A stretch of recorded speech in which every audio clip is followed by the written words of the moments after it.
Within this project, we actually got to see a little bit of the parametric primitives, which we did in the first project. Then we actually got to see a number of these things. It shows you how these kind of work using a NURBS in there as well, an extrude NURBS as well as the lathe NURBS. So let's use one of these other tools up here. And what we're going to use over here is one of the deformers. Okay, and we're going to add a twist object. Okay, so when you click that, you actually drop in a twist object. So how do these things work? Well, what these are, and this is all part of the whole Cinema 4D system, and actually I have an extra light in here. Let's get rid of that. Where when you drop a HyperNURBS into the object manager or lathe NURBS, you can put your spline or something into it, a Boolean, for instance, which we haven't done yet, as well as some kind of deformer like a twist. Now, right now, it's not affecting anything because we haven't put our object into it. We haven't connected the two. But we will momentarily. But first, let's take this. Let's move this sucker up. And let's position that right there. Right in the center of what we need. Okay? Now, if you click this handle here, you can actually twist that. Okay? See what I'm doing there? I'm actually dragging that top little pinpoint right there. And that twists. Doesn't do anything, right? Well, if I take the twist and I drop it in here into the bottle, look what it does. Well, it kind of twists it, but not entirely, right? So here's what we're going to do. When you use these deformers, you need to have it encompass the area you're interested in. All right, well, how do you do that? Well, I can choose my scale tool, and I can scale it up. Pretty simple. Go back to my move tool, put it right to the neck, like that, and then maybe I'll scale it back down a little. Just about like that.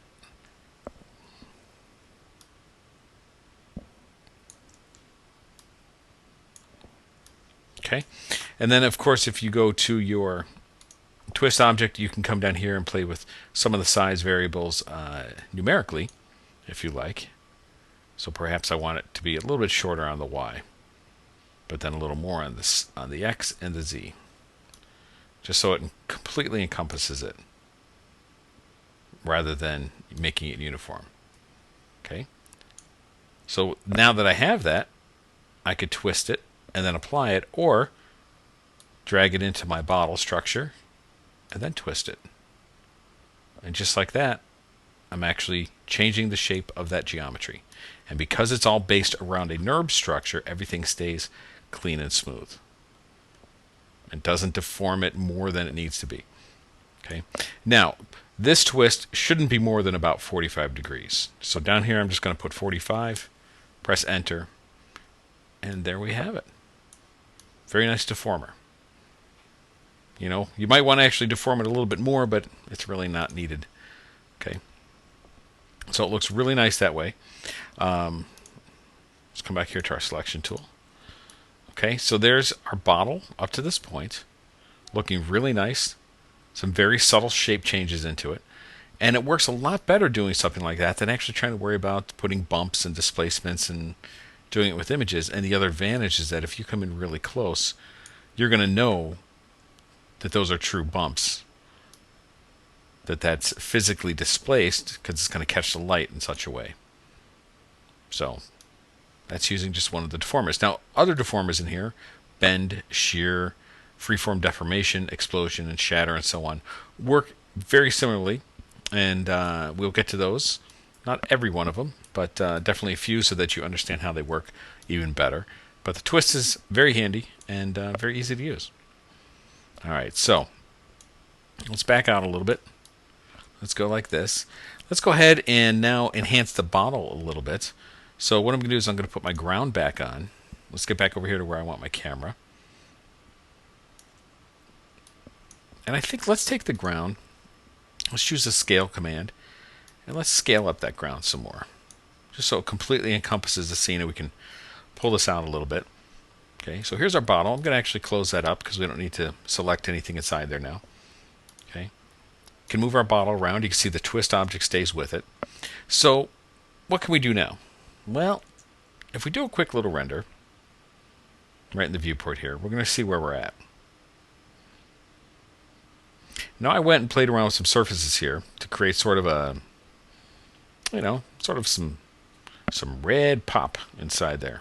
Pop or soda or Coke, depending on which part of the country you're from. For my European friends, you're going to have to email me and tell me what you call it. Probably Coke. Coca-Cola. Red Coke. Okay. Now we've not set up our final renders yet, so this is just doing a screen resolution. We've not actually set anti-aliasing or anything, but you can see right away that we're getting some nice shape in there, and that the refraction I've set works pretty well. But what refraction, Dan? Well, here it is. Okay, so in the material editor, I've gone ahead and in the transparency values, changed a few things. We still have our color. We still have our reflection that we set up earlier. But in transparency, if we work our way down, our default refraction of 1 is now about 1.4. And that's actually a little too much. I'm going to go about 1.35. Okay, that refraction value comes from just real-world principles. You can look them up online. Glass is generally about 1.4, but you don't have to stick with those. If you look here, you can actually see it happening in there. You could have a pool of water, and it could be refracting like that. Just some very thick, serious glass. Right now, this is plastic, so this is not quite glass. So maybe it's about 1.33, something like that. Just so the light and the background bend a little bit going through. Okay, we want internal reflections and exit reflections, just so it adds a little more interest. Fresnel for our glancing angle, so that there's less refraction when we're looking straight at it, more on the sides, which is definitely something you want. And you'll see that when we do the render. And the absorption color. All right, absorption is, think of it as the thickness. Okay, so what is that internal structure going to be? And I don't want it so bright. You just want just a touch of this. Okay, and then you tell this absorption distance how thick that transparency should be. And the higher this value goes, the less color you'll see. Okay, so it defaults to about 100 meters there. And if I just increase a little bit, it's going to help give me some thickness in the sides of the bottle. Okay, and maybe I'm going to make this just a little more orange. Just a little bit like that. Okay, and I don't want to blur the refraction or any of these values or the transparency at this point. Okay, so with that set, of course I save the scene, Command or Control S, and then I do a render, Command or Control R, and you'll see that that transparency value is now coming through, and the light is bending. Okay, but there's something else here too. We only have one light in the scene. And as I've mentioned a couple of times, the light, the environment all play a role when you're working with transparencies and refraction and reflection. Okay, but we want this to look like there's liquid inside it, and that's what's happening here. But you can also see that refraction value and the transparent thickness working down here. It almost looks like glass. Okay, so we probably have a little too much refraction on. So that's fine. We'll just open up our surface here. Now I'm going to bring this down to about 1.18. Okay. Then I'm going to come down here to illumination and see that I have caustics on, generate and receive. Make sure those are on. And I've increased the radius. Okay. So that when enough light passes through, we'll actually get a little bit of a hot spot of a light, sort of like a magnifying glass, light coming through a magnifying glass. Generate the caustics. And finally, back in the transparency values, we had set the transparency itself to around 60 or so. Now you can make it about 100%, now that you actually have some reflections and some refractions. Okay.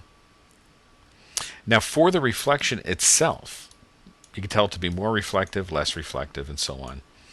But you can also add a texture to it, such as an image, or some noise, or a colorizer, or a filter, or so on. So what if we just added noise to the reflection?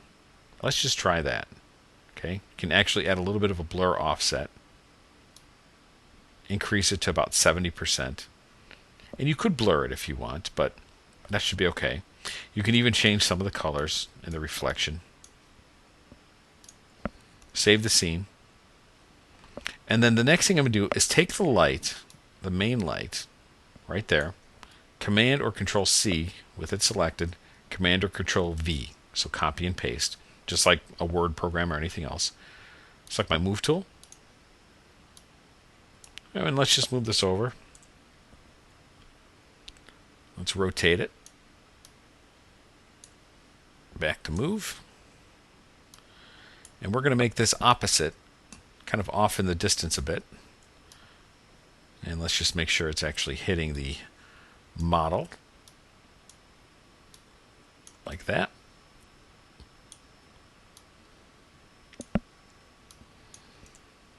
And we'll rotate it down a bit.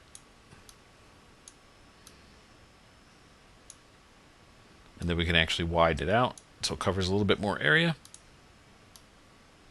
Okay, now you're not seeing it in here because if you remember earlier we had changed our display. So if I go back to an enhanced OpenGL and put the right shading on, I'll give this a second to update.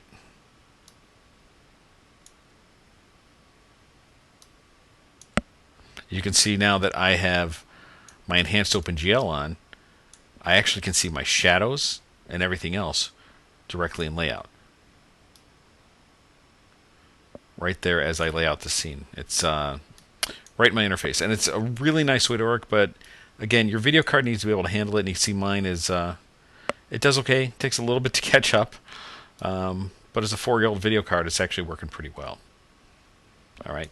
So I don't want the light to be directly on it. From my point of view, I want it to actually be, just a little more off to the sides. Okay. And the reason I like that is because it works better for bottles and cans and things like this. Simply because it doesn't, when you put a light right in front of it, it kind of flattens it out. Whereas it'll be kind of a side lighting like this. And then we come up and we move in close.